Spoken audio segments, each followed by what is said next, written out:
Hello बच्चों, कैसे हैं आप सब। आई होप आप लोग बिल्कुल बढ़िया होंगे, बिल्कुल मजे में होंगे। तो भाई लोग, स्वागत है आप लोगों का लेक्चर नंबर 2 में आपके चैप्टर मोल कॉन्सेप्ट के हमारे batch NEET ultimate crash course Hindi में। राइट, आई होप आप लोगों को पहली क्लास पसंद आई होगी। आई होप आप लोगों को चीजें क्लियर हुई होंगी मूल कॉन्सेप्ट से रिलेटेड, जो भी हमने बात करी थी। मैंने बहुत सारे बच्चों के कमेंट्स देखे एंड मैं ये बात समझ पाया कि ठीक है, जो भी हमने लास्ट क्लास तक पढ़ा था वो अच्छे से आप लोगों को क्लियर है ना। आज हम अपने डिस्कशन को आगे बढ़ाते हैं, मोल की जर्नी में आगे चलते हैं, कुछ नई चीजों को सीखते हैं।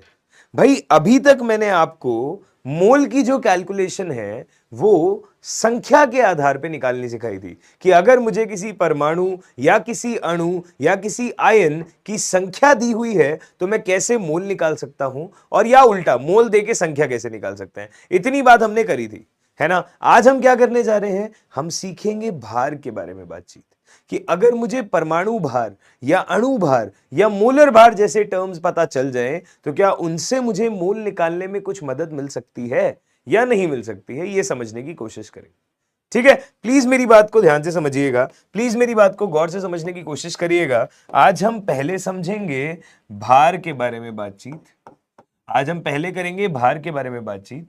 जब भार के बारे में बात हो जाएगी तो उसके आधार पे मोल की गणना करेंगे, है ना। जब भार के बारे में बात हो जाएगी तो उसके आधार पे मोल की गणना करेंगे। जब मोल की गणना भार के आधार पे हो जाएगी, संख्या के आधार पे हम कर चुके हैं, तब हम करेंगे इस पे प्रैक्टिस। ठीक है, तब हम करेंगे इस पे प्रैक्टिस। और अगर समय बचा तो हम बातचीत करेंगे एसटीपी या एनटीपी के बारे में, है ना। अगर समय बचता है तो हम लोग जरूर बातचीत करेंगे एसटीपी या एनटीपी के बारे में गैस के लिए। क्लियर है, एसटीपी या एनटीपी के बारे में गैस के लिए। तो ये कुछ चीजें हैं जो मुझे एक एक करके आज डील करनी है। हम ध्यान से हर चीज को समझने की कोशिश करेंगे। प्लीज गौर से देखिएगा, प्लीज गौर से देखिएगा। बेटा, पिछली क्लास में मैंने आपको क्या समझाया था, मैंने आपको यह समझाया था दोस्त कि अगर आपको किसी चीज की संख्या निकालनी है, चाहे परमाणु हो, चाहे अणु हो या आयन हो, या मैं आसान भाषा में बोल दूं किसी स्पीशीज की अगर संख्या निकालनी है तो वो वैल्यू हो जाएगी उसके मोल इंटू एन। वो वैल्यू क्या हो जाएगी, उसके मोल इंटू एन। राइट, ये हमारे पास में संख्या निकालने का तरीका हो जाएगा। आज हम एक नया तरीका सीखने जा रहे हैं भार का। तो आइए बातचीत करते हैं भार क्या होता है। तो बेटा जी, हमें ना 3 टर्म्स पढ़ने एक एक करके। एक हम बोलेंगे परमाणु भार, प्लीज मेरी बात गौर से समझें। एक हम बोलेंगे परमाणु भार, जिसे शॉर्ट में बोलते हैं एएम। ठीक है, फिर हम एक चीज के बारे में बात करेंगे अणु भार, और फिर हम बात करेंगे मोलर भार। मेरी बात ध्यान से समझिएगा। मैंने बोला अगर मेरे पास परमाणु भार के बारे में डिस्कशन हो रहा है तो हम कहेंगे एक परमाणु का भार, सिर्फ एक परमाणु का जो भार है वो क्या कहलाता है, परमाणु भार कहलाता है।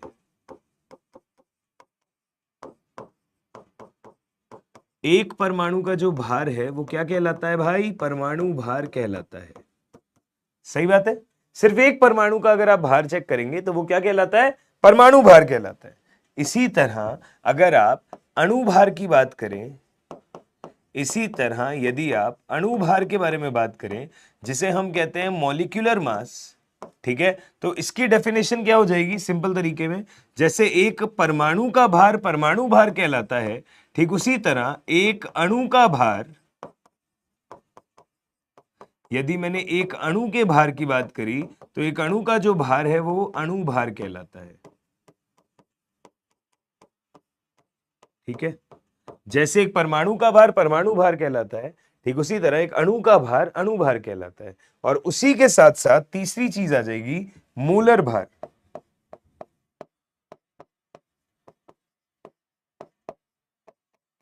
ठीक है, जिसे हम बोल रहे हैं एम, जिसे हम क्या बोल रहे हैं, एम।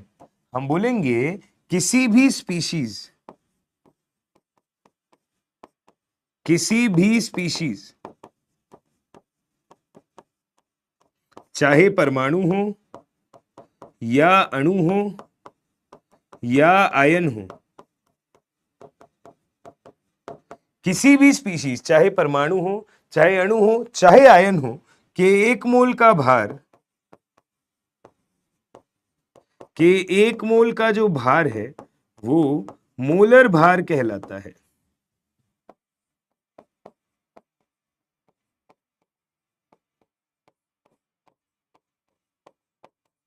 ठीक है, प्लीज बातों को ध्यान से समझना। एक परमाणु का भार परमाणु भार कहलाता है, एक अणु का भार अणु भार कहलाता है, किसी भी स्पीशीज के एक मोल का भार मोलर भार कहलाता है। ठीक है, आप ध्यान से समझें, परमाणु भार या अणु भार के लिए जो यूनिट यूज होती है उसे कहा जाता है एएमयू।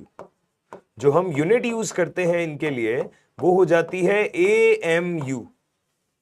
ठीक है, मेरी बात को ध्यान से समझना, उस यूनिट को कहते हैं एएमयू, जिसे हम बोलते हैं एटॉमिक मास यूनिट। इसे हम बोलते हैं एटॉमिक मास यूनिट। और जो मोलर भार के लिए यूनिट यूज करी जाती है, जो मोलर भार के लिए यूनिट यूज करी जाती है उसे कहते हैं ग्राम प्रति मोल। उसे क्या कहते हैं? ग्राम प्रति मोल, या फिर सिर्फ ग्राम। ठीक है, तो अगर आप बात कर रहे हैं किसी परमाणु के भार की या किसी के अणु भार की तो उसके लिए एएमयू बहुत है, और अगर आप बात करें किसी भी स्पीशीज के एक मोल के भार की तो उसके लिए ग्राम यूज करेंगे। ठीक है, अगर मुझे बात करनी है परमाणु भार या अणु मोलर भार या कुछ भी करते हैं तो उसमें वैल्यू क्या आती है, तो हम बोल देते हैं भार का मतलब होता है न्यूक्लियॉन्स की संख्या। भार का मतलब क्या होता है? न्यूक्लियॉन्स की संख्या। और न्यूक्लियॉन्स की संख्या का क्या मतलब होता है? प्रोटॉन की संख्या और न्यूट्रॉन की संख्या का सम। ठीक है, न्यूक्लियॉन्स की संख्या क्या होती है? किसी भी तत्व के प्रोटॉन और न्यूट्रॉन की संख्या का सम। जो नाभिक के अंदर होती हैं चीजें, प्रोटॉन और न्यूट्रॉन, उन दोनों का सम न्यूक्लियॉन्स हो जाता है, और वही चीज हमें भार बताती है। वही चीज हमें क्या बताती है? भार बताती है। प्लीज ध्यान से देखिएगा, प्लीज ध्यान से बातों को देखिएगा, समझने की कोशिश करिएगा। प्रोटॉन और न्यूट्रॉन का जो सम है वो न्यूक्लियॉन्स होता है, उसी से हमें भार पता चलता है। फॉर एग्जाम्पल, अगर मैंने आपसे बात करी, प्लीज ध्यान से देखिएगा, मैं आपको समझाऊं। मैंने ये बोला एक हाइड्रोजन परमाणु का भार, एक हाइड्रोजन परमाणु का भार क्या कहलाता है? 1 एएमयू। एक हाइड्रोजन परमाणु का भार क्या कहलाता है? 1 एएमयू। पर अगर मैंने बोला एक मोल हाइड्रोजन परमाणु की बात हुई, एक मोल हाइड्रोजन परमाणु के भार की बात हुई, तो वो हो जाएगी वैल्यू 1 ग्राम। बात को समझना, हाइड्रोजन परमाणु है, प्रोटॉन और न्यूट्रॉन की संख्या Z जो है वो 1 है, तो हमने बोला कि एक हाइड्रोजन परमाणु का जो भार है वो 1 है, एक मोल हाइड्रोजन परमाणु का जो भार है वो 1 ग्राम हो जाएगा। एक और एग्जांपल ले लेते हैं, देखना ध्यान से। मैंने बोला एक ऑक्सीजन अणु का भार, एक ऑक्सीजन अणु का भार 32 एएमयू है, और एक मोल ऑक्सीजन अणु का भार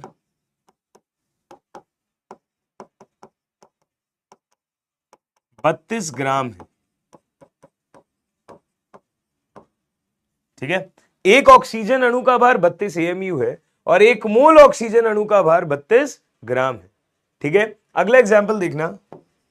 मैंने बोला एक कार्बोनेट आयन का भार, यदि मैंने बोला एक कार्बोनेट आयन है तो एक कार्बोनेट आयन का जो भार है वो क्या हो जाएगा? 12 और 48 60, यानी कि हम बोलेंगे 60 एएमयू। पर अगर मैंने बोला एक मोल कार्बोनेट आयन का भार,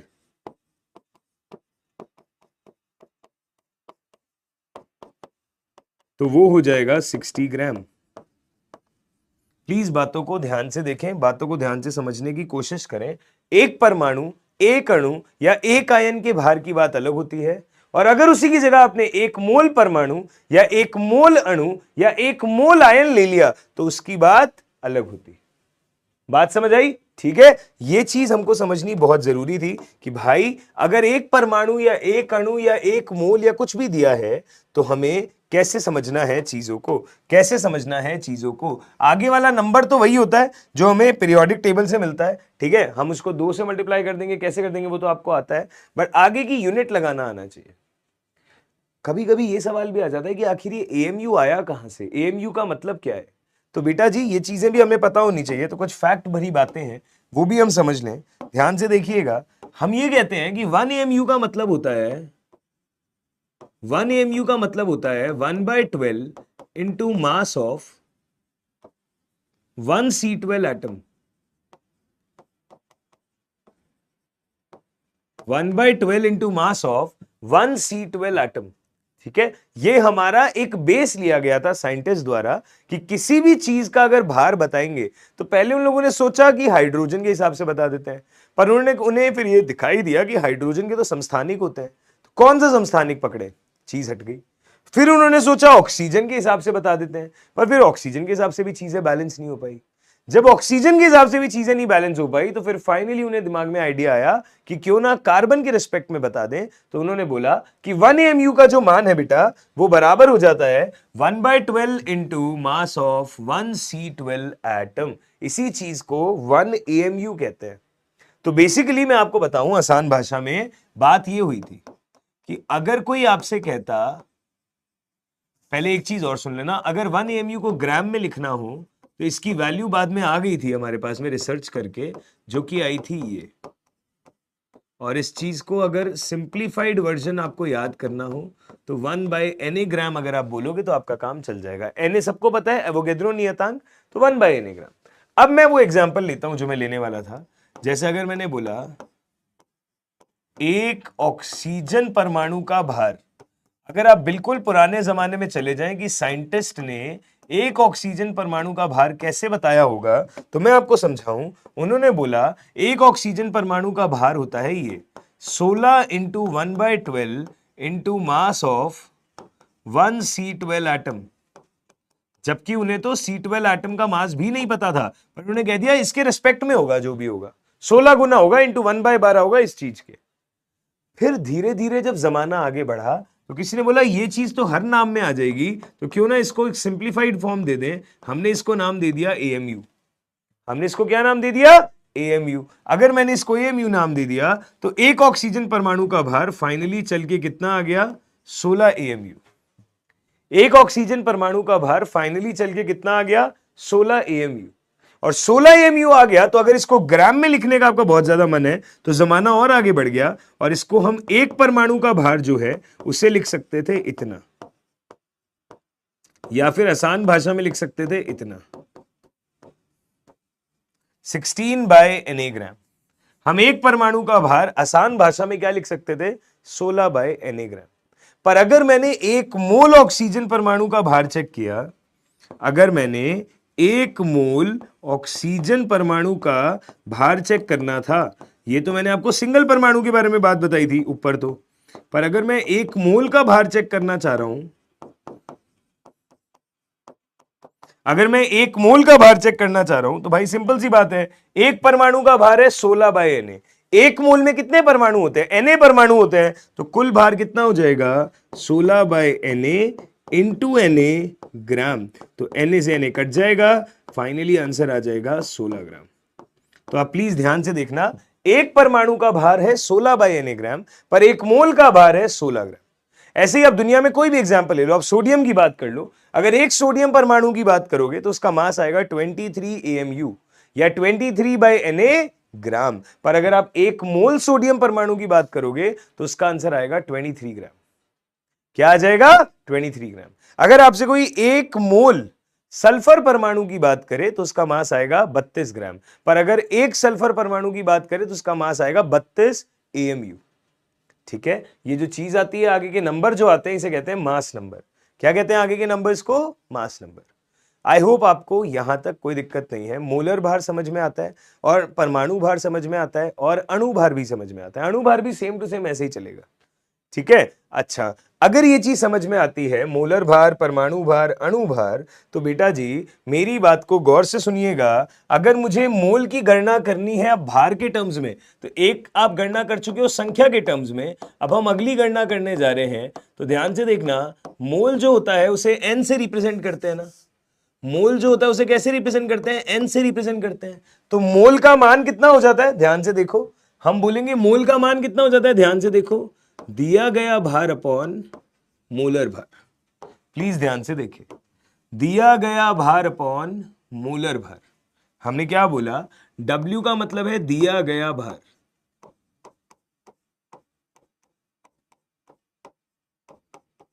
और M का मतलब है मोलर भार।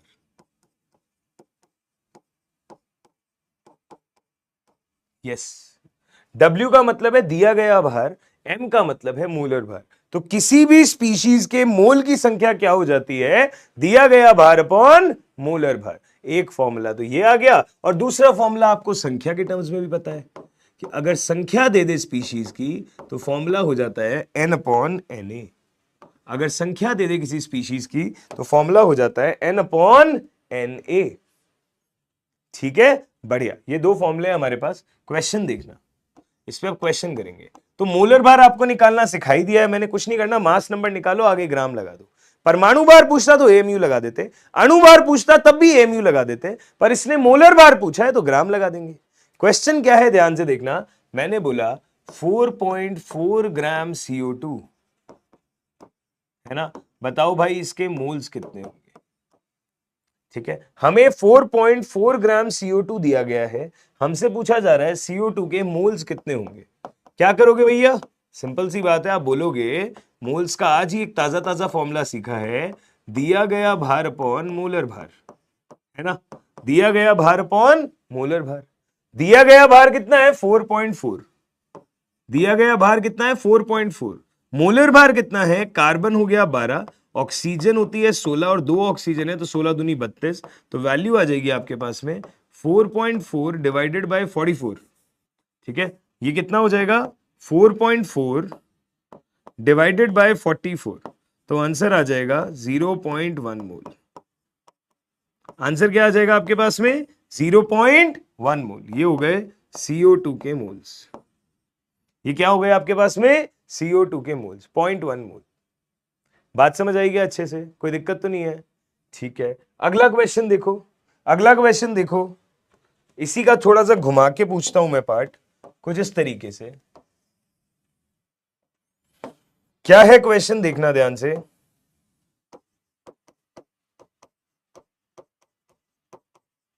5 मोल NaOH में कितने ग्राम NaOH होंगे। 5 मोल NaOH में कितने ग्राम NaOH होंगे, आपको ये बताना है।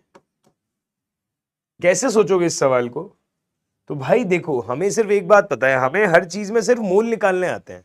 हमें क्या आते हैं, सिर्फ मोल निकालने। अगर हमें सिर्फ मोल निकालने आते हैं तो हमें पता है कि 5 मोल NaOH के दिए हुए हैं, और NaOH का कितना ग्राम होगा, मतलब NaOH का भार कितना होगा, ये हमसे पूछा गया है। तो मैंने बोला कोई बात नहीं, हम ये कह सकते हैं क्या, हम ये कह सकते हैं क्या कि NaOH के जो मोल्स हैं ये किसके बराबर हो जाएगा, दिया गया भार NaOH का अपॉन मोलर भार NaOH का। ठीक है, दिया गया भार NaOH का अपॉन मोलर भार NaOH का। सही है, मोल कितने हैं 5। ठीक है, दिया गया भार NaOH का हमको निकालना है, अपॉन NaOH का मोलर भार। मोलर भार क्या हो जाएगा, सोडियम का भार होता है 23, ऑक्सीजन होती है 16, हाइड्रोजन होती है 1, तो ये टोटल वैल्यू हो जाती है 40। अगर ये वैल्यू हो जाती है 40 तो हम बोल देंगे NaOH का भार हो जाएगा 5 इंटू 40, यानी कि 200 ग्राम। NaOH का भार कितना हो जाएगा 5 इंटू 40, यानी कि 200 ग्राम। प्लीज ध्यान से देखें, प्लीज ध्यान से देखें, NaOH का भार कितना हो जाएगा 200 ग्राम, है ना। दिया गया भार अपॉन मोलर भार कर दिया मैंने। कोई दिक्कत, कोई समस्या, कोई परेशानी नहीं ना, बढ़िया। ठीक है, एक और क्वेश्चन करें क्या, एक और क्वेश्चन करें क्या। चलिए थोड़ा सा लेवल बढ़ाते हैं चीजों का। अगर थोड़ा सा लेवल बढ़ाना है चीजों का तो ध्यान से देखना। मैंने बोला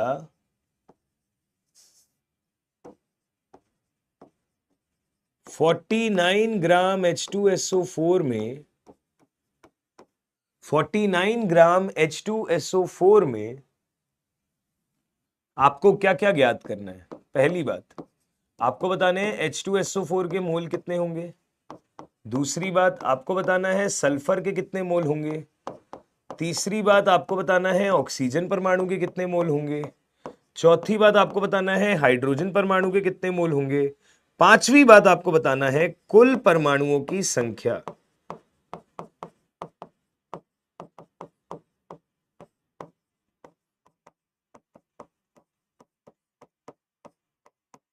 ठीक है जी, 5 पार्ट्स हैं हमारे पास इस क्वेश्चन में, हमें सारे पार्ट्स ट्राई करने हैं। जल्दी से करना तो प्लीज, वीडियो को पॉज करके सवाल को करने की कोशिश करना भाई प्लीज। कैसे करोगे बताओ, कैसे करोगे बताओ?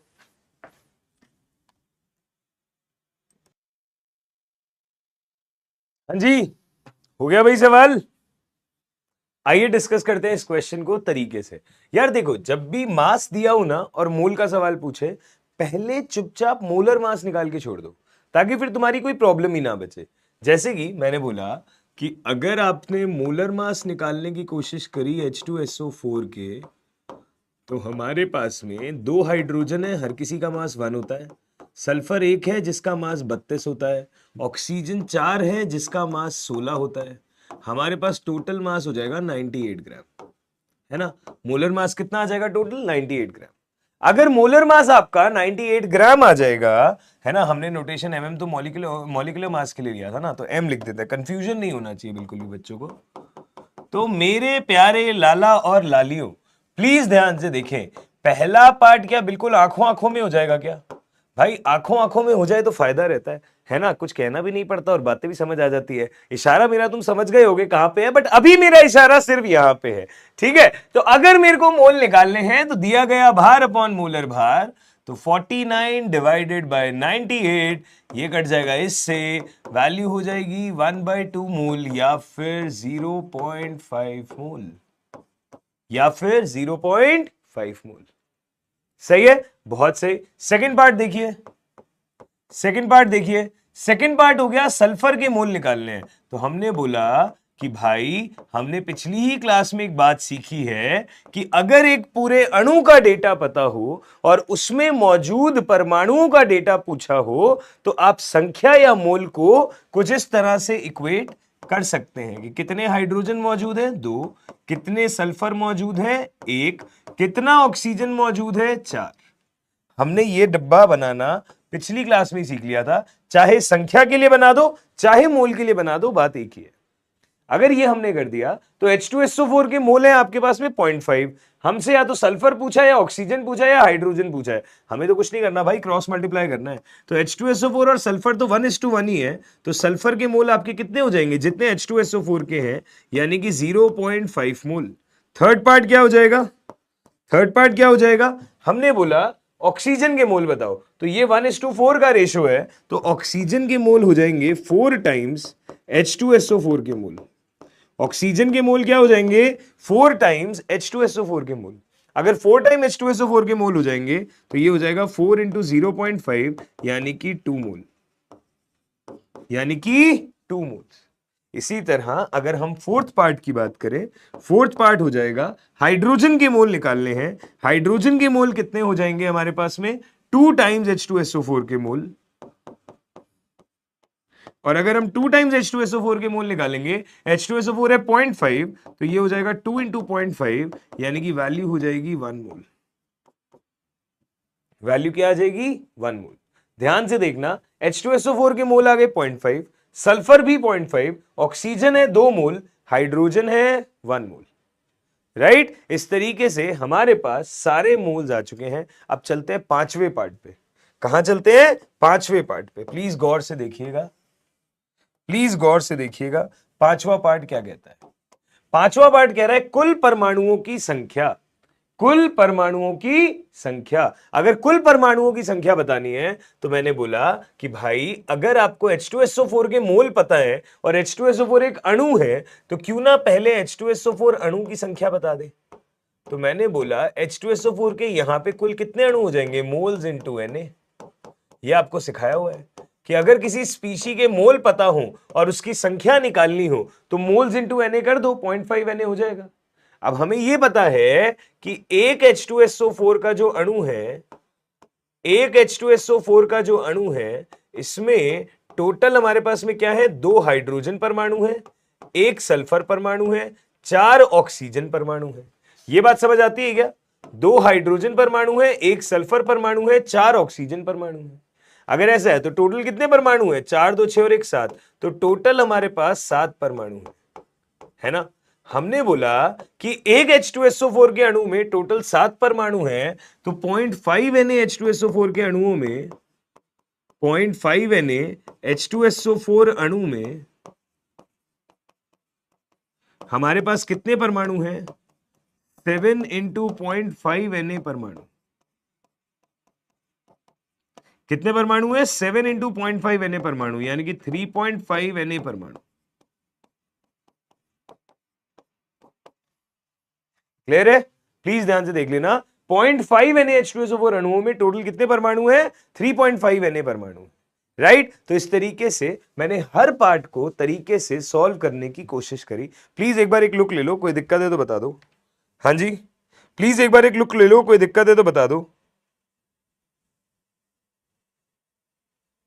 यस, हाँ जी, यस, प्लीज ध्यान से देख लो, कोई दिक्कत है तो बताओ।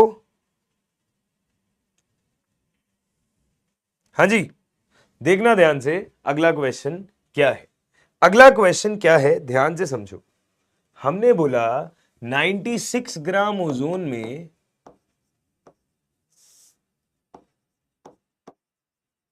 96 ग्राम ओजोन में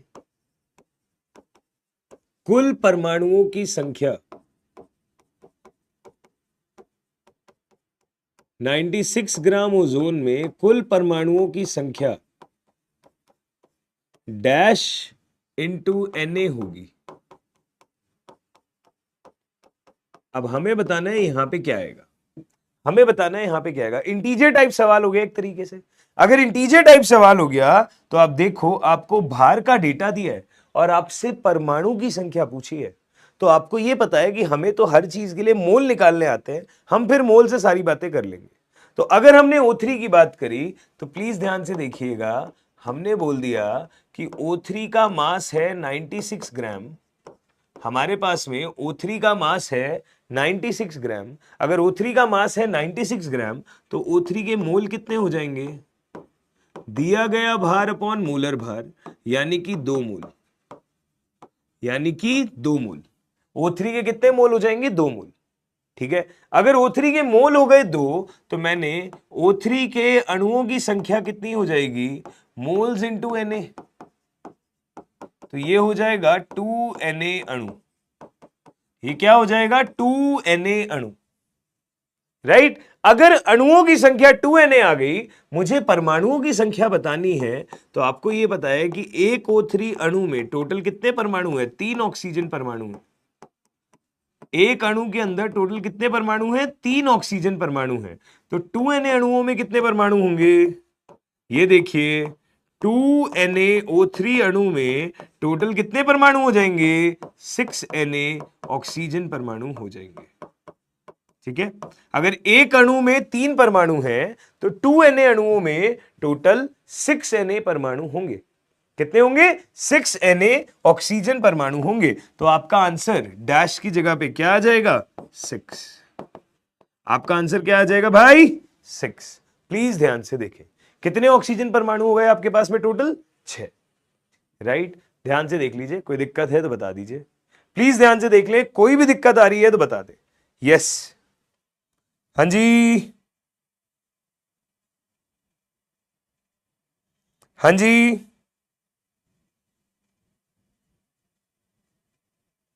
अगला क्वेश्चन करें? चलिए आइए अगले क्वेश्चन की तरफ चलते हैं। आइए भाई अगले क्वेश्चन की तरफ चलते हैं। क्या सवाल कह रहा है देखना ध्यान से, क्या कह रहा है सवाल देखना ध्यान से। अगला क्वेश्चन एकदम तरीके से आपके लिए MCQ वाला। ठीक है, देखो दो, देखो दो सवाल क्या कहना चाह रहा है। सवाल कह रहा है निम्न में से किस नमूने में,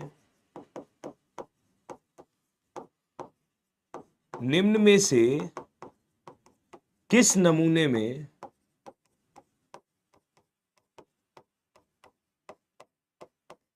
निम्न में से किस नमूने में H2SO4 के,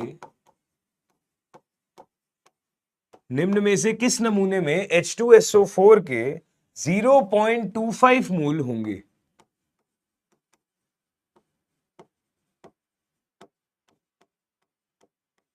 निम्न में से किस नमूने में H2SO4 के 0.25 मोल है? ठीक है, ऑप्शंस देखिएगा। ऑप्शन है मेरे पास में ए 49 ग्राम H2SO4, ऑप्शन नंबर बी है 24.5 ग्राम H2SO4, ऑप्शन नंबर सी है 3.0115 इंटू 10 की घात 23 H2SO4 अणु,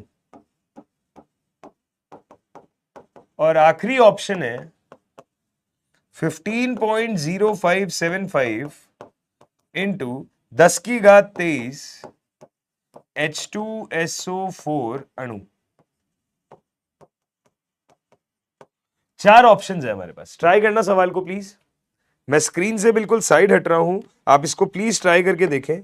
हमें बताना है, सिंगल करेक्ट है, एक ही करेक्ट आंसर है। निम्न में से किस नमूने में H2SO4 के 0.25 मोल होंगे? ट्राई करें।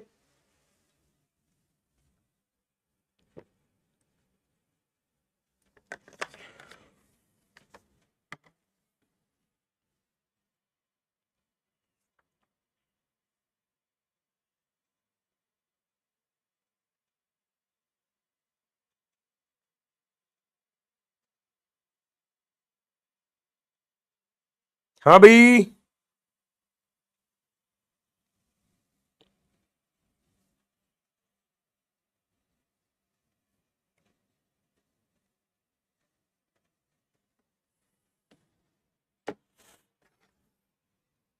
करिए भाई डिस्कस। आया आंसर? देखिएगा ध्यान से। अगर हमें चेक करना है निम्न में से किस नमूने में H2SO4 के 0.25 मोल है, तो ऑप्शन ही ट्राई करने पड़ेंगे, और कोई ऑप्शन नहीं है। अगर 0.25 मोल देखने हैं तो देखना ध्यान से, हमने बोला सवाल कह रहा है H2SO4 के 0.25 मोल किस ऑप्शन में होंगे, ये हम देखना चाहते हैं। H2SO4 के 0.25 मोल किस ऑप्शन में होंगे हम देखना चाहते हैं। तो अभी हमने थोड़ी देर पहले ही सवाल किया था, और हमें यह बात अच्छे से पता है कि मोलर मास अगर आप H2SO4 का निकालें तो वो आएगा 98 ग्राम, है ना। हमने थोड़ी देर पहले सवाल किया था और हमें ये बात पता है कि H2SO4 का मोलर भार 98 ग्राम आता है। ऑप्शन ट्राई कर लेते हैं। अगर पहला ऑप्शन देखें 49 ग्राम H2SO4 का, तो हम बोलेंगे H2SO4 के मोल हो जाएंगे दिया गया भार अपॉन मोलर भार, यानी कि आंसर हो जाएगा 1/2 मोल, यानी कि 0.5 मोल। तो ये तो हमारा आंसर नहीं है, ये तो हमारा आंसर नहीं है।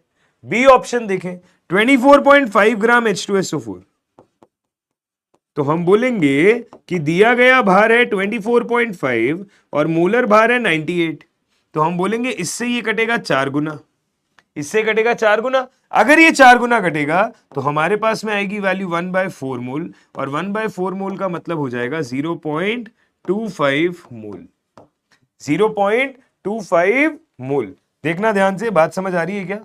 0.25 मोल, यानी कि करेक्ट आंसर हो जाएगा बी ऑप्शन। आगे बढ़ना ही नहीं है क्योंकि सिंगल करेक्ट सवाल है, ठीक है। बाकी आपको अगर अणुओं की टर्म्स में दिया हुआ है तो मोल निकालना बहुत आसान है, Na से डिवाइड कर दो दोनों पार्ट्स में, है ना। यहां पे मेरे ख्याल से 0.5 आएगा और यहां पे मेरे ख्याल से 1.5 के आसपास आएगा, ठीक है। बढ़िया है क्या? हाँ, 3 5 जा 3 2 जा, है ना, तो 2.5 के आसपास आ जाएगा। हाँ, 2.5 के आसपास, यस। तो ये अलग अलग ऑप्शंस थे आपके पास, है ना। इस तरीके के सवाल आपसे पूछे जाते हैं। ये PYQ है जो मैंने आपको करवाया है। थोड़ा लेवल आगे बढ़ाएं, अगले सवाल पे चले। आइए भाई नेक्स्ट क्वेश्चन पे चलते हैं। अगर हम नेक्स्ट क्वेश्चन की तरफ जा रहे हैं तो सुनना ध्यान से, थोड़ा सा लेवल बढ़ाते हैं, बिल्कुल चिन्ना सा एक लैंग्वेज वाला सवाल करते हैं। अभी तक तो क्या सीधा सीधा सा सवाल था, एक लैंग्वेज वाला MCQ करके देखते हैं क्या कह रहा है ये क्वेश्चन। प्लीज ध्यान से देखें। क्वेश्चन कह रहा है परमाणु A एंड B से मिलकर, परमाणु A एंड B से मिलकर, परमाणु A एंड B से मिलकर दो अणु AB2 एंड A2B2 बनते हैं। AB2 एंड A2B2 बनते हैं, ठीक है। AB2 एंड A2B2 बनते हैं, बहुत सही है। परमाणु A और B से मिलकर दो अणु बनते हैं AB2 और A2B2, ठीक है, यदि 5 मोल Ab2 का भार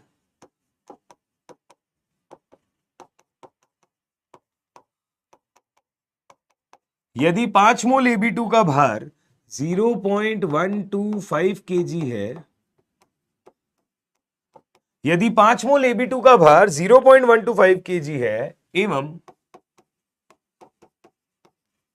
10 मोल A2B2 का भार 10 मोल A2B2 का भार 0.3 kg है। 5 मोल Ab2 का भार है 0.125 और 10 मोल A2B2 का भार है 0.3 kg। तो A एवं B का मोलर भार ज्ञात कीजिए।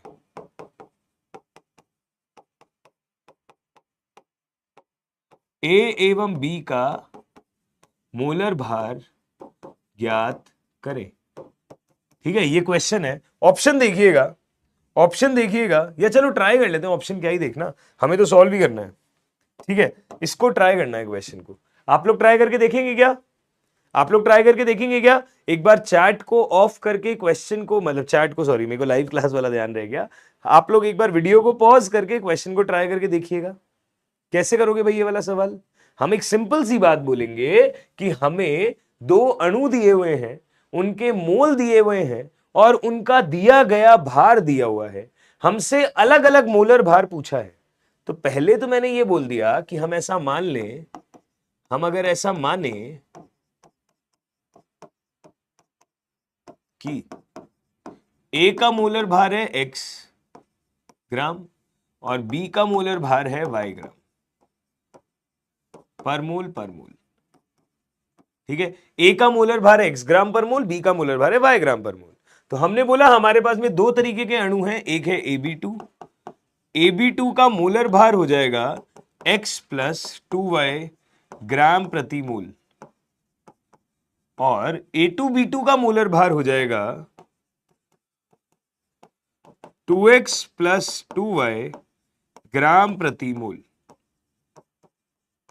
ठीक है, ये तो हमें मोलर भार पता चल गए। अगर हम यहां पे देखें हमें मोल कितने दिए हैं, तो हमने बोला 5 मोल Ab2 का भार है 0.125 kg। तो मैंने बोला Ab2 का है 5 मोल और अगर उसका भार है 0.125 kg यानी कि 125 ग्राम, आप देखना ध्यान से, मैंने बोला 0.125 kg है। अगर ग्राम में कन्वर्ट करना है तो 1000 से मल्टीप्लाई करना पड़ेगा। ये हटेगा तो नीचे भी 1000 आएगा, 1000 से 1000 कैंसिल, 125 ग्राम आएगा। ठीक है, Ab2 का भार आ गया 125। इसी तरीके से अगर मैंने A2B2 की बात करी तो A2B2 के 10 मोल हैं। अगर A2B2 के 10 मोल हैं तो A2B2 का भार कितना हो जाएगा, है ना? हम लोग क्या बोल देंगे, हमें कितना दिया हुआ है 0.3 kg, यानी कि 0.300 kg मान सकते हैं इसे। और अगर इसे ग्राम में कन्वर्ट करना है तो 1000 से मल्टीप्लाई कर देंगे, नीचे भी 1000 है, ये डेसिमल हटके, इससे ये हट जाएगा, ये वैल्यू आ जाएगी 300 ग्राम। 125 ग्राम और 300 ग्राम, सही है, बहुत सही। आपको दिए गए भार पता चल गए, आपको दोनों के मोल पता चल गए। ठीक है, आपको दिए गए भार पता चल गए, आपको दोनों के मोल पता चल गए। अगर ऐसा है तो आप प्लीज बात को गौर से देखें, आप प्लीज बात को गौर से देखें। हमें बताना है इंडिविजुअली A और B का मोलर भार। अगर A और B का मोलर भार बताना है, मतलब x और y ज्ञात करना है, तो मैंने कहा मोल क्या होता है, दिया गया भार अपॉन मोलर भार। तो देखो भाई ध्यान से, Ab2 के मोल क्या हो जाएंगे, Ab2 का दिया गया भार अपॉन Ab2 का मोलर भार हो जाएगा। अरे बोलो भाई, होगा कि नहीं होगा? अगर ऐसा होगा तो Ab2 के मोल है 5, Ab2 का दिया गया भार है 125 डिवाइडेड बाय मोलर भार है x प्लस 2y, है ना? तो यहां से जब आपने सिंप्लीफाई किया तो x प्लस 2y का मान आ जाएगा 25। x प्लस 2y का मान क्या आ जाएगा, 25। बढ़िया, ये आ गई एक इक्वेशन, ये आ गई हमारी इक्वेशन नंबर 1। अगली इक्वेशन पे चलते हैं। A2B2 के 10 मोल है मेरे पास में, तो मैंने बोला A2B2 के जो मोल हो गए, ये बात बराबर हो गई A2B2 का दिया गया भार अपॉन A2B2 का मोलर भार। तो हम बोलेंगे A2B2 के मोल हैं 10, A2B2 का दिया गया भार है 300 और A2B2 का मोलर भार है ये। प्लीज ध्यान से देखें, अगर ये बात आपको समझ में आ रही है तो 2x प्लस 2y का मान हो गया 30 के बराबर। अगर ये हो गया तो यहां से हम बोलेंगे x प्लस वाई का मान हो गया 15 के बराबर। ये है मेरे पास सेकंड इक्वेशन, ये है मेरे पास सेकंड इक्वेशन, ये है फर्स्ट इक्वेशन, ये है सेकंड इक्वेशन। अगर ऐसा है एक फर्स्ट इक्वेशन एक सेकंड इक्वेशन, तो यहां से x का मान आया 15 माइनस वाई, उसे ऊपर वाले में पुट किया तो मैंने बोला 15 माइनस वाई प्लस 2y और ये वैल्यू हो जाएगी 25। तो हमने बोल दिया y का मान हो जाएगा 25 माइनस 15 यानी कि 10। अगर y का मान 10 हो गया तो x का मान क्या हो जाएगा 15 माइनस वाई यानी कि 5 ग्राम, राइट? ये हो जाएगा 10 ग्राम। तो हमने बोल दिया कि मोलर मास A का हो जाएगा 5 ग्राम। अगर आपको केजी में बोलना है तो हो जाएगा 5 इंटू 10 की घात माइनस 3 केजी। इसी तरह मोलर मास Y का हो जाएगा 10 ग्राम, या अगर हमें केजी में कन्वर्ट करना है तो वो हो जाएगा ये।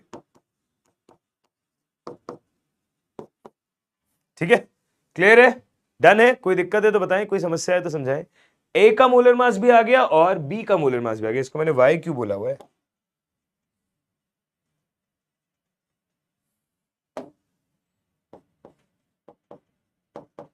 राइट? प्लीज ध्यान से देख लो, प्लीज ध्यान से देख लो, कोई समस्या है तो बता दो।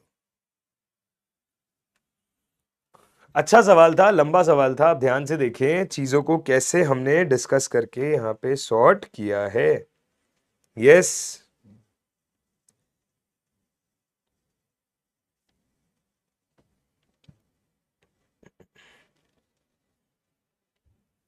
ठीक है क्या? डन है क्या भाई? चलो सही। अगर यहां तक की बातें समझ में आई तो आप लोगों को मैं याद दिलाऊं, मैंने आप लोगों को पिछली क्लास में इलेक्ट्रॉन, प्रोटॉन, न्यूट्रॉन निकालने सिखाए थे क्या? मैंने आप लोगों को पिछली क्लास में इलेक्ट्रॉन, प्रोटॉन, न्यूट्रॉन निकालने सिखाए थे। अगर इलेक्ट्रॉन, प्रोटॉन, न्यूट्रॉन निकालने सिखाए थे तो आइए भाई उस पर भी सवाल करके देख लेते हैं।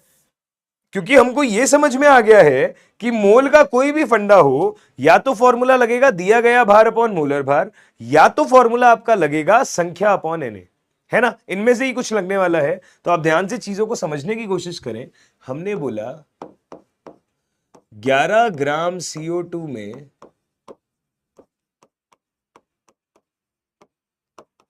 कुल इलेक्ट्रॉन की संख्या ज्ञात कीजिए।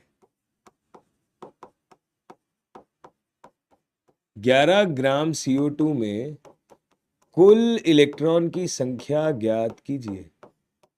ठीक है, यस, ये हमको डिस्कस करना है ना? 11 ग्राम CO2 में कुल इलेक्ट्रॉन की संख्या ज्ञात कीजिए। तो हमने बोला अगर मुझे CO2 की बात करनी है, अगर मुझे CO2 की बात करनी है तो पहले ये देखो CO2 में इलेक्ट्रॉन है कितने। तो आपको ये समझ में आए कि एक है कार्बन, एक है ऑक्सीजन, 2 ऑक्सीजन है। कार्बन का परमाणु क्रमांक 6 है, परमाणु भार 12। ऑक्सीजन का परमाणु क्रमांक 8 है, परमाणु भार 16। ठीक है, अगर मुझे इलेक्ट्रॉन की गणना करनी है तो हम बोलेंगे कार्बन में 6 इलेक्ट्रॉन है और एक ही कार्बन है ना? और ऑक्सीजन में 8 इलेक्ट्रॉन है और 2 ऑक्सीजन है। क्यों? क्योंकि कोई आवेश तो है नहीं, तो जो प्रोटॉन की संख्या है वही इलेक्ट्रॉन की संख्या हो गई। तो 8 दूनी 16, 16 और 6 22। तो आपके पास में टोटल कितने इलेक्ट्रॉन आ गए? 22। टोटल आपके पास में एक CO2 अणु में कितने इलेक्ट्रॉन आ गए? 22। तो मैंने बोल दी, इस लाइन को लिख के रख देते हैं कि एक CO2 अणु के अंदर हमारे पास टोटल 22 इलेक्ट्रॉन उपस्थित हैं। एक CO2 अणु के अंदर हमारे पास टोटल 22 इलेक्ट्रॉन उपस्थित है। इस बात को ध्यान से समझें, है ना? एक CO2 अणु के अंदर हमारे पास टोटल कितने इलेक्ट्रॉन उपस्थित है? 22 इलेक्ट्रॉन। अच्छी बात है, फेयर इनफ। पर हमें तो बताना है 11 ग्राम CO2 में कितने इलेक्ट्रॉन है। तो भाई पहले तो अगर एक अणु में संख्या पता है तो 11 ग्राम में कितने अणु है वो निकाल लेते हैं, फिर यूनिटरी मेथड लगा देंगे कि एक अणु में इतने तो उतने अणुओं में कितने, यही कर सकते हैं। तो 11 ग्राम CO2 से अणु तक पहुंचना क्या मुश्किल काम है? नहीं भाई, पहले तो CO2 का मोलर मास हमें पता है, अगर 44, अगर CO2 का मोलर मास निकालें तो कार्बन का मास होता है 12 और एक ही कार्बन है, ऑक्सीजन का मास होता है 16 और 2 ऑक्सीजन है, तो 32 और 12 वैल्यू हो गई 44 ग्राम पर मोल। CO2 का मोलर मास हो गया 44, CO2 का दिया गया भार है 11 ग्राम, तो हमने बोला CO2 के मोल क्या हो गए? दिया गया भार अपॉन मोलर भार, दिया गया भार अपॉन मोलर भार, दिया गया भार है 11, मोलर भार है 44, मोल्स आ गए 1/4, मोल्स क्या आ गए? 1/4। ठीक है, CO2 के कितने मोल आ गए भैया? 1/4।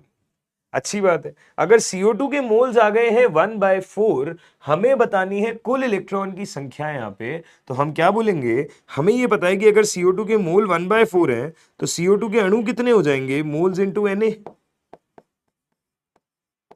CO2 के अणु कितने हो जाएंगे? Moles into Na। तो मैंने बोल दिया 1/4 इंटू Na, यानी कि आंसर आ जाएगा Na/4 अणु। आंसर आ जाएगा Na/4 अणु। CO2 के कितने अणु आ जाएंगे? Na/4। अगर CO2 के अणु इतने आ गए, अब आपको पता है एक अणु में 22 इलेक्ट्रॉन है, मैंने बोला CO2 के एक अणु में यदि 22 इलेक्ट्रॉन है तो CO2 के Na/4 अणुओं में टोटल कितने इलेक्ट्रॉन होंगे? 22 इंटू Na/4। इसको अगर मैंने सॉल्व किया तो ये हो जाएगा 11, ये हो जाएगा 2, आंसर आ जाएगा 5.5 Na इलेक्ट्रॉन। आंसर क्या आ जाएगा? 5.5 Na इलेक्ट्रॉन। प्लीज बात को ध्यान से समझें, कोई दिक्कत है तो बताएं। प्लीज बात को ध्यान से समझें, कोई भी दिक्कत है तो बताएं। 5.5 Na इलेक्ट्रॉन आंसर आ गया, राइट? ठीक है क्या? अगला क्वेश्चन ट्राई करें। चलिए भाई अगला क्वेश्चन करते हैं। ध्यान से देखिएगा नेक्स्ट क्वेश्चन। अगर ये क्वेश्चन आपको समझ में आया तो अगला सवाल तो आप इजीली कर ही लेंगे। देखना ध्यान से, क्वेश्चन क्या कह रहा है? क्वेश्चन कह रहा है 14 ग्राम एजाइड आयन में 14 ग्राम एजाइड आयन, एजाइड आयन होता है ये, ठीक है? 14 ग्राम एजाइड आयन में कुल इलेक्ट्रॉन की संख्या, 14 ग्राम एजाइड आयन में कुल इलेक्ट्रॉन की संख्या। ऑप्शंस देखना, पहला ऑप्शन है 3/22 Na, दूसरा ऑप्शन है 22/30 Na, तीसरा ऑप्शन है 22/3 Na, चौथा ऑप्शन हो गया हमारे पास में नन। ट्राई करना, 14 ग्राम एजाइड आयन में कुल कितने इलेक्ट्रॉन होंगे? यस,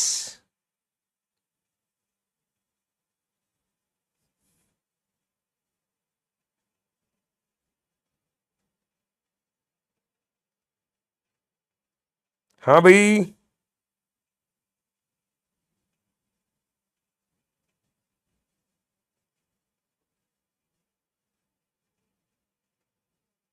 करें डिस्कस। चलो भाई आओ डिस्कस करते हैं इस क्वेश्चन को और देखते हैं इस क्वेश्चन में आंसर क्या आएगा, है ना? सवाल कह रहा है 14 ग्राम एजाइड आयन, राइट? पानी पीना अलाउड है? पानी पी ले भाई, ठीक है? किसी को पानी पीना है तो पानी पी लो, फिर हम इसको डिस्कस करते हैं। पहला काम तो यही है कि भाई मोलर मास निकाल के छोड़ दो ताकि मोल आ जाए, क्योंकि मोल के बिना तो हम कुछ भी नहीं कर पाते, है ना? मोल के बिना हम कुछ भी नहीं कर पाते, तो पहला काम यही है कि मोल निकाल के छोड़ दो। देखो ध्यान से, अगर हम मोलर मास देखें एजाइड आयन का तो वो हो जाएगा, नाइट्रोजन का मास होता है 14, 3 नाइट्रोजन है हमारे पास, तो नेट वैल्यू हो जाएगी 42 ग्राम। नेट वैल्यू क्या हो जाएगी? 42 ग्राम। अगर नेट मास मेरे पास 42 ग्राम हो गया तो हम बोलेंगे एजाइड आयन के मोल हो जाएंगे दिया गया भार अपॉन मोलर भार, दिया गया भार अपॉन मोलर भार। दिया गया भार है 14 ग्राम, मोलर भार है 42 ग्राम, आंसर आ जाएगा 1/3 मोल। आंसर क्या आ जाएगा? 1/3 मोल। अगर 1/3 मोल आ जाएगा तो ठीक है, हमारे पास में आयन कितने हो गए टोटल? हमने बोल दिया एजाइड आयन के कुल आयन आपके पास हो जाएंगे 1/3 Na, यानी कि Na/3 आयन। ठीक है, अगर आपसे कोई कहे एजाइड आयन के कुल आयनों की संख्या कितनी होगी तो हम बोल देंगे Na/3 आयन। अब प्लीज इस बात को गौर से देखें, एक आयन में कितने इलेक्ट्रॉन है तो इतने आयनों में कितने हैं वो आ जाएगा। अगर एक आयन में इलेक्ट्रॉनों की संख्या देखें तो हमने बोला एक एजाइड आयन जो है ना, तो आप इस चीज को कैसे बोल सकते हैं? नाइट्रोजन जिसका परमाणु क्रमांक है 7, परमाणु भार है 14, उसके 3 है और ओवरऑल पे है माइनस। तो हमने बोला एक नाइट्रोजन पे 7 प्रोटॉन 7 इलेक्ट्रॉन, तो 3 नाइट्रोजन पे 21 प्रोटॉन या 21 इलेक्ट्रॉन, साथ में एक माइनस चार्ज भी है। तो हम बोलेंगे जितने भी प्रोटॉन आ गए उसमें से माइनस कर देंगे साइन एज इट इज, तो आंसर आ जाएगा 22 इलेक्ट्रॉन। आंसर कितना आ जाएगा? 22 इलेक्ट्रॉन। अगर 22 इलेक्ट्रॉन आ जाएगा तो हम बोलेंगे कि इलेक्ट्रॉन की संख्या इतनी आ गई एक आयन में, है ना। एक एजाइड आयन में कितने इलेक्ट्रॉन आ गए? 22। तो मैंने बोला यदि एक आयन में 22 इलेक्ट्रॉन है तो हमारे पास इतने आयनों में कितने इलेक्ट्रॉन होंगे? एक आयन में 22 इलेक्ट्रॉन है तो इतने आयनों में कितने इलेक्ट्रॉन होंगे? 22 Na/3 इलेक्ट्रॉन। यस, प्लीज ध्यान से देखें, 22 Na/3 इलेक्ट्रॉन, यानी कि आंसर हो जाएगा सी ऑप्शन। आंसर क्या हो जाएगा? C option. प्लीज ध्यान से देखें, कोई दिक्कत है तो बताएं। प्लीज ध्यान से देखें, कोई दिक्कत है तो बताएं। सही है जी, बढ़िया है, देख लो ध्यान से। फिर एक क्वेश्चन और करेंगे।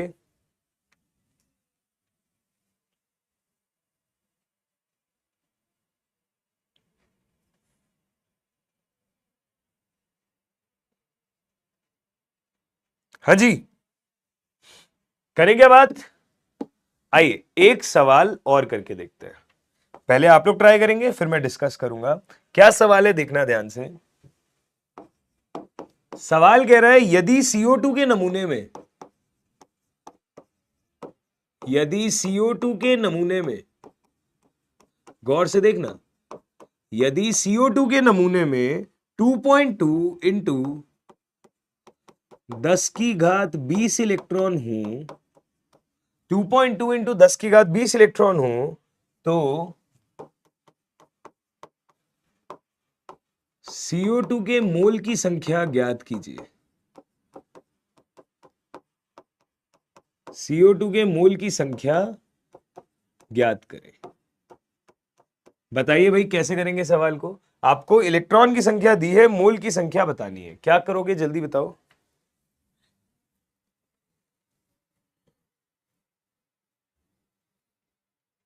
हाँ भाई,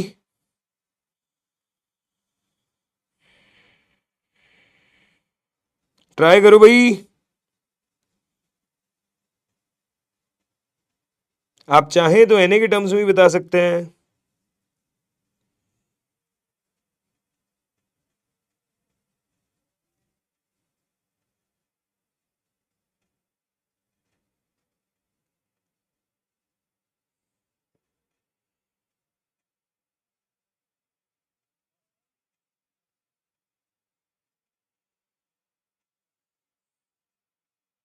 करा भाई, ट्राई करेंगे डिस्कस। चलिए आइए इस सवाल को डिस्कस करके देखते हैं कि कैसे करा जाएगा। हमने कहा CO2 के नमूने में 2.2 इंटू 10 की घात 20 इलेक्ट्रॉन मौजूद है। हमें बताना है इतने इलेक्ट्रॉन के करस्पॉन्डिंग CO2 के मोल कितने होंगे। तो दोस्त एक बात देखो, अगर आप एक CO2 का अणु देखो सिर्फ, क्या हमने CO2 पे कोई सवाल करा है क्या ऑलरेडी, ताकि हमारे पास डेटा हो। हाँ, एक CO2 के अणु में 22 इलेक्ट्रॉन होते हैं, अभी अभी हमने एक सवाल करा भी है। तो देखना हम ये कह सकते हैं क्या, एक CO2 का अणु अगर आप देखेंगे तो उसमें अपने पास में 22 इलेक्ट्रॉन होते हैं, मतलब 22 इलेक्ट्रॉन मिलके एक अणु बनाते हैं, है ना। तो इतने इलेक्ट्रॉनों में कितने अणु हैं, अगर मुझे ये पता चल जाए, मुझे ये दिखाई दे रहा है, अगर मैं इस बात को उल्टा बोलूं तो मैं ये कह सकता हूं ना कि 22 इलेक्ट्रॉन मिलके एक CO2 का अणु बनाते हैं, है ना। 22 इलेक्ट्रॉन मिलके एक CO2 का अणु बनाते हैं। तो कितने इलेक्ट्रॉन मिलके कितने अणु बनाएंगे, इतने इलेक्ट्रॉन मिलके कितने अणु बनाएंगे, ये बता सकता हूं मैं। अगर अणुओं की संख्या पता चल गई तो मोल निकालना मुश्किल काम है क्या, Na से डिवाइड कर दो, आंसर आ जाएगा। तो अणुओं की संख्या पे फोकस करना है, ये दिमाग में अप्रोच चलनी चाहिए। 22 इलेक्ट्रॉन मिलके अगर एक अणु बनाते हैं तो यूनिटरी मेथड कहता है कि एक इलेक्ट्रॉन से 1/22 CO2 का अणु बनेगा।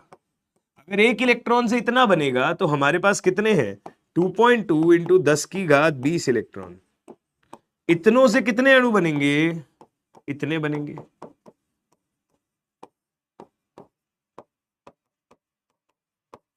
अगर इतने बनेंगे तो दशमलव हटेगा, नीचे 10 आएगा, 22 से 22 कट जाएगा, आंसर आएगा 10⁻19 CO2 अणु। 10⁻19 CO2 अणु। इतने इलेक्ट्रॉन में इतने अणु हैं आपके पास में। अगर अणु इतने हैं तो अब तो काम हो ही गया, CO2 के मोल निकालना कोई मुश्किल काम नहीं है भाई। हमें पता है अगर अणुओं की संख्या, तो अगर हमने उसको Na से डिवाइड कर दिया तो वैल्यू आएगी 10⁻19 डिवाइडेड बाय 6.02 इंटू 10⁻23। तो वैल्यू आ जाएगी 1/6.02 इंटू 10⁻4। ये वैल्यू आएगी। हम बोलेंगे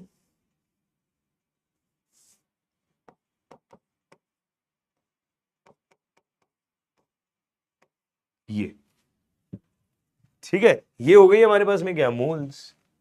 ठीक है, इसको सिंपलीफाई हम करते रहेंगे, पर हमें एक बेसिक आइडिया तो लग गया कि ऐसे आएंगे मोल्स।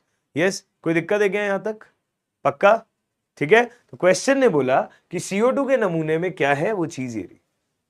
मुझे इस बात से याद आ रहा है कि मैंने आप लोगों को पिछली क्लास में जाते जाते एक होमवर्क दिया था, और वो होमवर्क क्वेश्चन था कार्बोनेट आयन में इलेक्ट्रॉन प्रोटॉन न्यूट्रॉन की संख्या, है ना। तो अगर कार्बोनेट आयन में इलेक्ट्रॉन प्रोटॉन न्यूट्रॉन की संख्या थी तो देखना ध्यान से कैसे बातचीत करी हमने, जैसे हमने अभी एजाइड आयन करा है। तो अगर मैं कार्बोनेट आयन पे फोकस करूं तो मेरे पास कार्बन है, 3 मेरे पास ऑक्सीजन है, ओवरऑल पे मेरे पास -2 चार्ज है।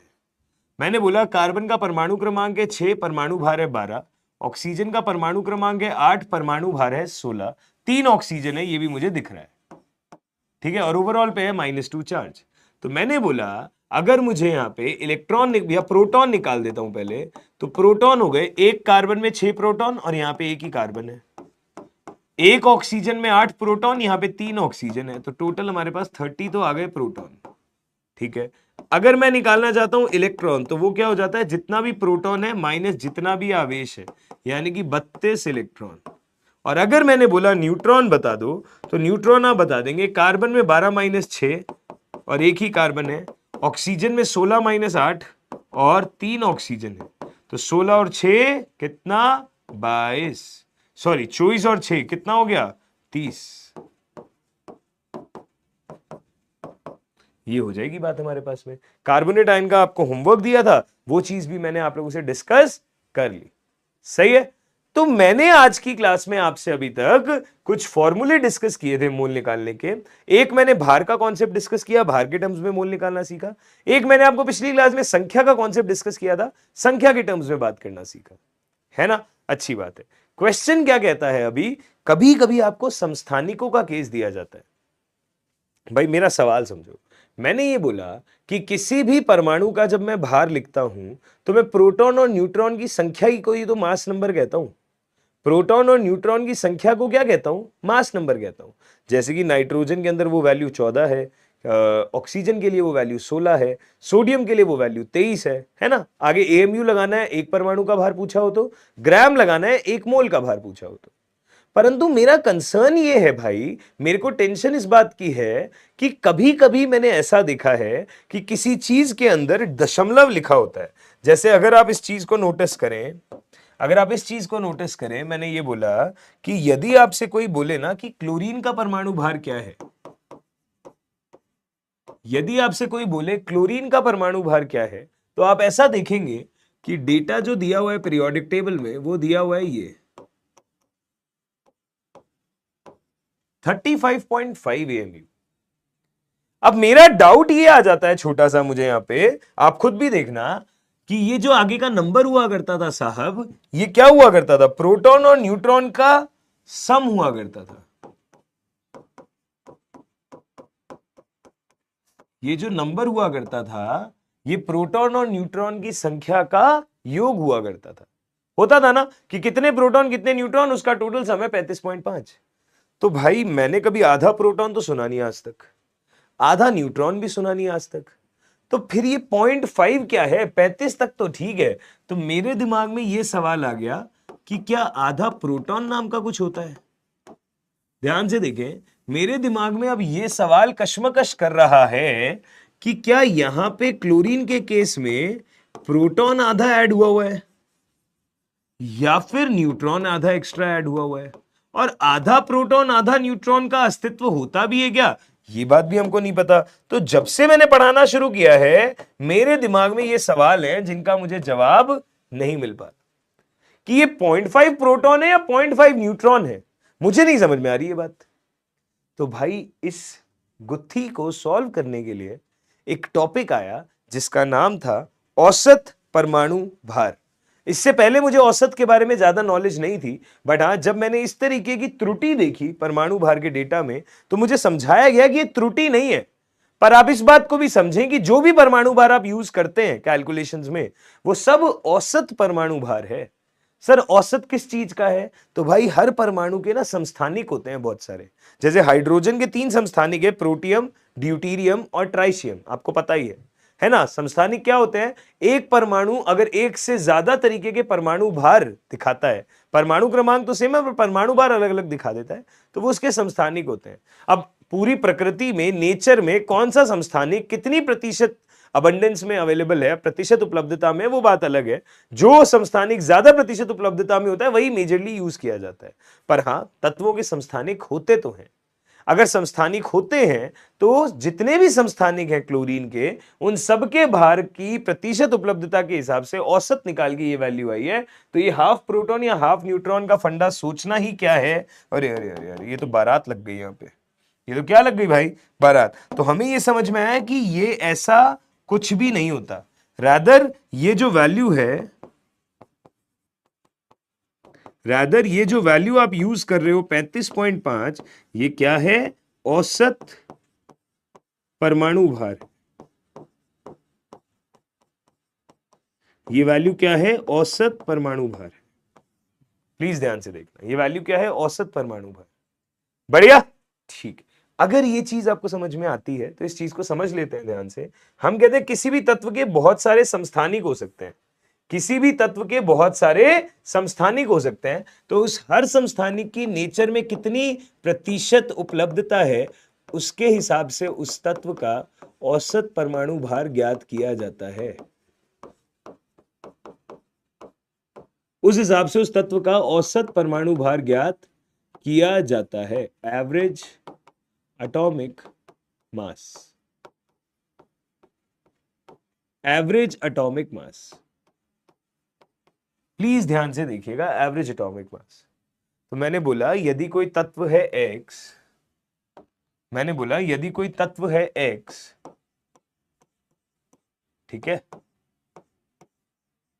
इसके दो तरीके के समस्थानिक हैं, परमाणु क्रमांक तो Z है बट यहां पे परमाणु भार A1 है, परमाणु क्रमांक तो Z है, परमाणु भार A2 है। इसकी प्रतिशतता नेचर के अंदर है Y%, तो ऑब्वियस सी बात है इसकी प्रतिशतता कितनी हो जाएगी, 100 माइनस Y%, क्योंकि टोटल तो आपका 100 ही होना है। अगर 3 होते तो एक Y है एक Z है, तो तीसरा 100 माइनस Y माइनस Z हो जाता है ना। ये मैंने माना। तो बेटा जी हमने बोला कि ये दोनों जो है इसके वो है समस्थानिक।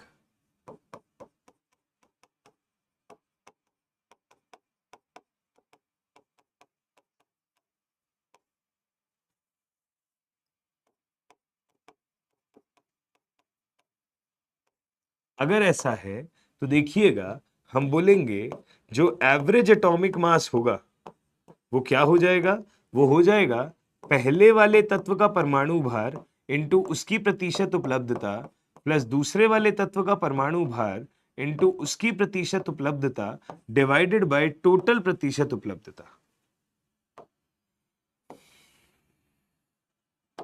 पहले का परमाणु भार इंटू उसकी प्रतिशत उपलब्धता प्लस दूसरे का परमाणु भार इंटू उसकी प्रतिशत उपलब्धता अपॉन टोटल उपलब्धता यानी कि 100, राइट। इस तरीके का डेटा है मेरे पास, हम क्वेश्चन को कर सकते हैं, है ना। ये फॉर्मूला हमको यूज करना आना चाहिए।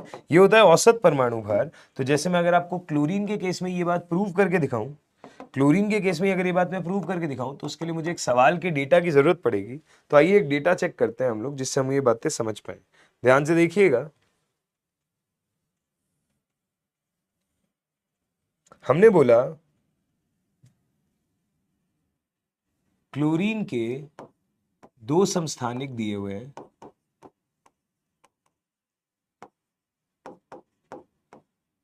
ठीक है, 2 समस्थानिक दिए हुए हैं एवं उनकी भार प्रतिशतता का अनुपात, उनकी भार प्रतिशतता का अनुपात है 3:1, ठीक है। हमें बताना है औसत परमाणु भार।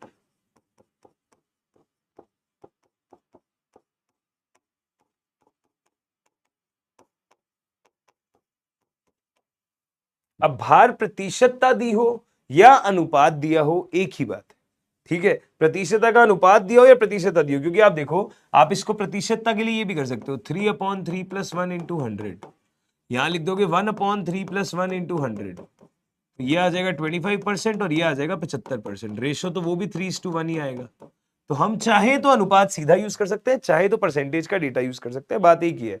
परसेंटेज का डेटा यूज करोगे तो नीचे 100 आ जाएगा, अनुपात यूज करोगे तो अनुपात की वैल्यू आ जाएगी।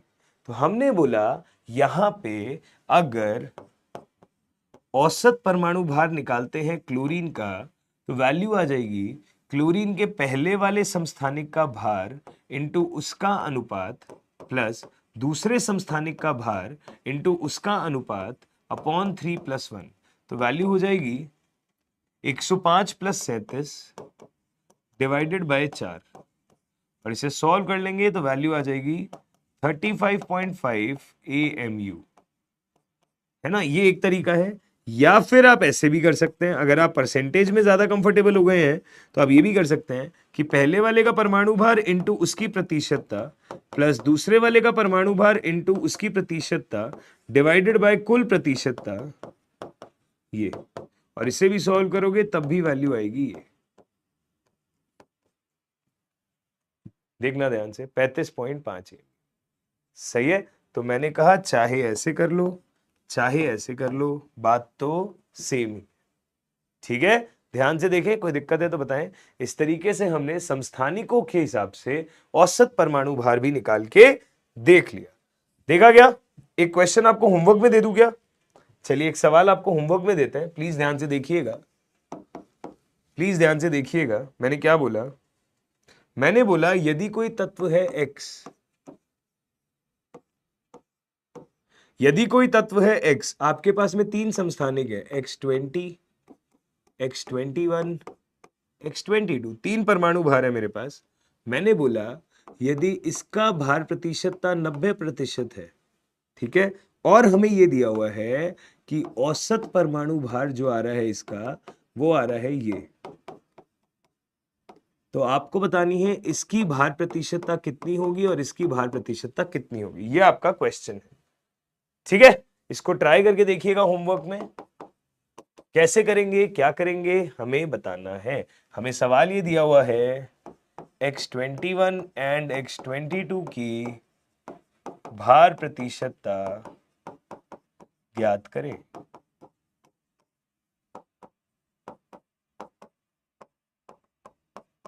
ठीक है, ये सवाल दिया हुआ। चलिए बेटा, तो आई होप आज का लेक्चर आप लोगों को समझ आया होगा, है ना। हमने तरह तरह के सवाल करने की कोशिश करी, बहुत सारे कॉन्सेप्ट्स देखे। अच्छे से हर सवाल को घर पे रिवाइज करना, खुद से सॉल्व करके देखना, आंसर तक पहुंचना, जो होमवर्क क्वेश्चन दिया उसको ट्राई करना। हम मिलते हैं नेक्स्ट क्लास में, तब तक के लिए thank you so much, take care, bye bye.